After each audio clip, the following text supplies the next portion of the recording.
ভাই এগুলার 5 কেজি পেঁয়াজ সহ কত হয়েছে? বিল হয়েছে 1020 টাকা, আপনি 1000ই দেন। 1000 হয়েছে? ভাই ইন্ডিয়ান ডি পাই নেই, তাই খালি দেশি ডি আনছি। আইসা মালটি বাস দে। ভাই এই যে টাকাটা। আর ভাই আমার তো ভালো পদ্মার ইলিশ লাগতো, কার কাছে গেলে পামু? আপনার ভালো ইলিশ লাগবো? পাবেন তো মাসুদ জাইলের কাছে। আপনি তো ওরকম ভাবে চিনবেনও না। ওই শাওন, বাইরে একটু নিয়ে যা তো। ঠিক আছে ভাই, ভাই আসেন দেন আমার কাছে দেন।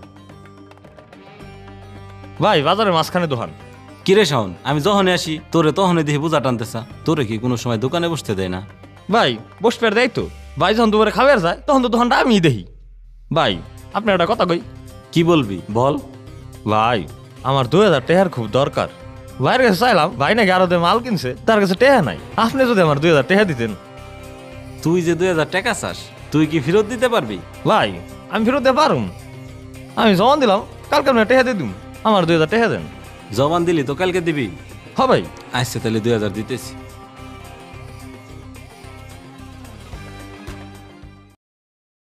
ভাই আমার 2 কেজি চিনি গুঁড়া চাউল দেন তো। আর শাওন কো? শাওন রে তো দেখতেছি না আজকে। ভাই শাওন তো কালকেই চলে গেছে গা। আপনি যখন আইলেন না তার একটু পরে গেছে গা। আমার জবান দিল আজকের মধ্যে টাকা দিব। ও আসবো কবে ভাই? ও কবে আসবো কেমনে কমু? ওর তো মন মত লবি। এই 3 দিন পরেও আসির পারে, আবার 7 দিন পরেও আসির পারে। এমন আছে আসতে নাও পারে। তাইলে কি আমি ভুল মানুষে বিশ্বাস করলাম? গরিব মানুষ থেকে টাকাটা দিলাম। থাক 2000 টাকাই তো। আচ্ছা ভাই তাহলে আমার চাউলটা মাইপে দেন। এই সাইডে একটা পয়েন্ট বের করে রাখো। কি হইতেছে এনে? তাড়াতাড়ি কাম বন্ধ করো। তা হই আপনি এই জায়গা কি হয়েছে? কাজ বন্ধ করুম কেন? কি হইছে মানে? তোমরা এনে ঘরে উঠেতে চাও কার অনুমতি নিয়ে? এটা আমার জামাইয়ের জায়গা। ভাইরে তো আমি জানাইছি, ভাই তো আমার মানা করলো না। তোমার ভাই মানা করবো কেমনে? সে একজন ভালো মানুষ, তার রক্ত চুষে তুমি খাইতে চাও। সে মানা করে পারে না দেখে আমারে পাঠাইছে। এনে কাম বন্ধ। ভাই আপনারে পাঠাইছে? হ, ভাইয়ের জমি। ভাই মানা করলে আমি এনে কাম করুম কেমনে? আচ্ছা তাই আমি আর এনে কাম টাম করুম না। হ্যাঁ হ্যাঁ, এটা অনেক ভালো হয়। আর তুমি ছোটখাটো সমস্যায় আমার জামাইরে আর ফোন দিও না।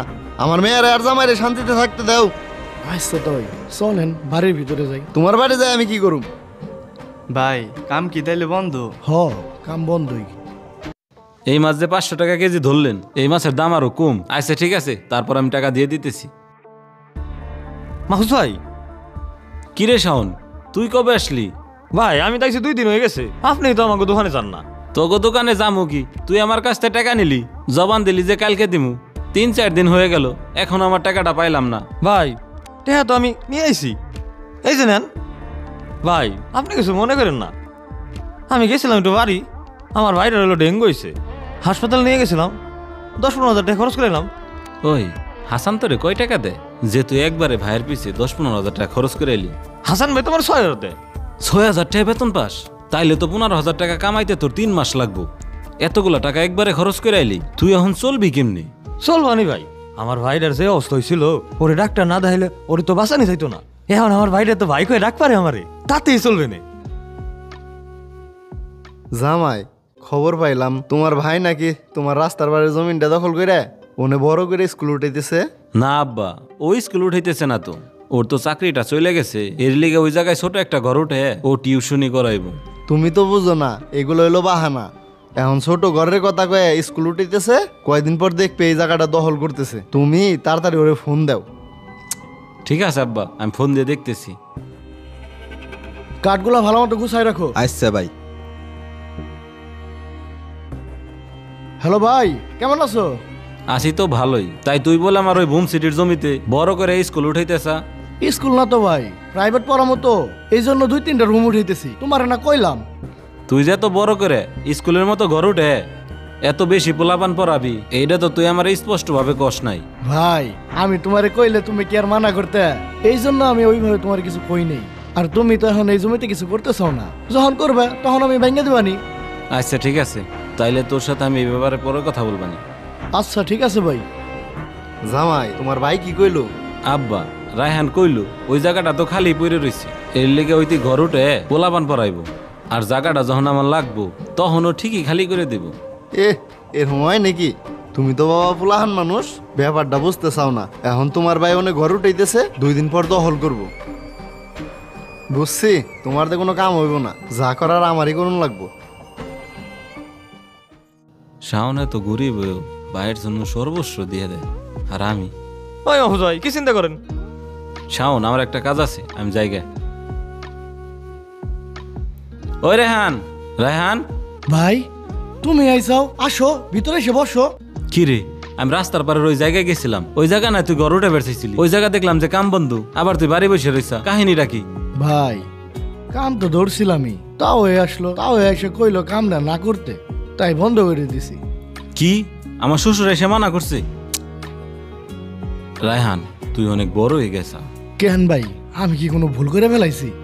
তুই আগে যখনই কোনো কাজ করতি আমার কাছে জিজ্ঞেস করে করতি। লাস্ট কবে তুই আমার কাছে অনুমতি ছাড়া একটা কাজ করছা কত? ভাই আমার জ্ঞান হওয়ার পর আমি যাই করি তোমার অনুমতি ছাড়া তো আমি করি না। তাইলে তুই কোন সাহসে আমার অনুমতি ছাড়া আমারে না জানায় কাজটা তুই বন্ধ করলি? ভাই তাও এসে কইলো তুমি নাকি আমার সরাসরি মানা করার পারতেছাও না, তাই তাও এরে পাঠাইছো। এখন তোমার জমি, তুমি যদি মানা করো কামটা আমি কেমনে করুম? রায়হান, তুই হলো আমার আপন ভাই, সেই ছোট্টবেলা থেকে তোর আমি নিজের হাতে মানুষ করছি। তোরে মানা করার হলে আমি নিজে করুম, অন্য মানুষ পাঠামুকে? আর কোনো কিছু শুরু করার আগে আমার কাছ থেকে অনুমতি নিবি, শেষ করার আগেও আমার কাছ থেকে অনুমতি নিবি। রেহান, তুই আজকে থেকে যায় কাজটা শুরু কর। কিন্তু তোমার শ্বশুর, আমি চাই না আমার জন্য তোমার সংসারে কোনো ঝামেলা হোক। আমার সংসার আমি বুঝবানি, আগে তোর বড় ভাই তোরে যেটা অর্ডার দিছে ওইটা পালন কর, যা কাজ শুরু কর। ভাই অস্থির হয়েও না, কাম শুরু করবানি, একটু ভিতরে লও, কিছু খায় নাও। আচ্ছা ঠিক আছে, ল আমি ভাত খাইয়ে যাম। আমি টিনের দোকানের টাকা দিয়ে আইছি, তুমি টিনগুলা যাই নিয়ে আসো, আজকের ভিতরে টিনগুলা লাগাই ফেলানো লাগবো। আচ্ছা ভাই ঠিক আছে। তাইলে আমি কাঠগুলি রান্দা করে হেলাই। আচ্ছা ঠিক আছে। তাইলে তো আমি ঠিকই শুনছি, ওরা আবার কাম শুরু করছে। এ রেহান, তাই কি হয়েছে?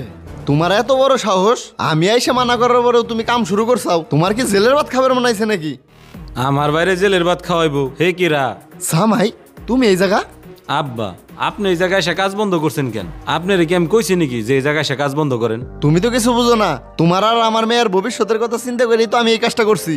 দেখেন, আপনার আমি বলিনি যে আমাদের ভবিষ্যতের কথা চিন্তা করেন। আপনার মেয়ের আমার সাথে বিয়ে দিছেন, ওর ভবিষ্যতের দায়িত্ব আমার। আর আমাকে দুই ভাইয়ের ভিতরে আপনি কোনো নাক গলাইতে আসেন না। আহা জামাই, বিষয়টা তুমি বুঝতে চাও না। আজকে এই জায়গায় ঘর উঠাইতেছে, কালকে এই জায়গা দখল নিব, তখন তুমি কি করবে? আমার ভাইয়ের দরকার হয়েছে, এখন এই জমিতে ঘর উঠাইছে। আমার ভাইয়ের যদি প্রয়োজন হয় এই জমি আমি লিখে দেব। আপনার কোনো সমস্যা আছে? জামাই, আমি তোমার ভালোর জন্য এই কথাটা কইছিলাম, তুমি যদি তোমারটা না বুঝো তাইলে আমি কি করব? আব্বা, আপনি একজন সম্মানীয় ব্যক্তি, সম্মানের জায়গাটা নিয়েই থাকেন। ও আমার আপন ছোট ভাই, ছোটবেলা থেকে ওরা আমি কোলে পিঠে করে মানুষ করছি। একজন ভাই যদি আরেকজন ভাইয়ের বিপদে পাশে না আসে তাইলে সে কিসের ভাই? আর আব্বা, আপনারও তো দুইটা ছেলে আছে, বিদেশ থাকে। যদি ওইখানে আপনার এক ছেলের বিপদ হয়, যদি আরেক ছেলে না আসে, বিষয়টা কেমন হইব কন্ত দিহি? জামাই, আমি বিষয়টা আসলে বুঝতে পারছি। তোমাকে দুই ভাইয়ের ভিতরে আমার আশাটা আসলে উচিত হয় নাই। আমি যাই গে। তা ওই কই যান? মিষ্টি আনাইতেছি, মিষ্টিটা খায়া যান। নাবিল ভাই, মিষ্টি নিয়ে আসো। ভাই মানে শুধু রক্তের সম্পর্ক না, বিপদে পাশে দাঁড়ানোর সাহসের নাম ভাই। টাকা, জমি, মতবিরোধ সবই ক্ষণিকের, কিন্তু সম্পর্ক ওটা আজীবনের। তাই অন্যের কথায় না চলে ভাইয়ের বিপদে ভাইয়ের পাশে দাঁড়ানোই আসল দায়িত্ব।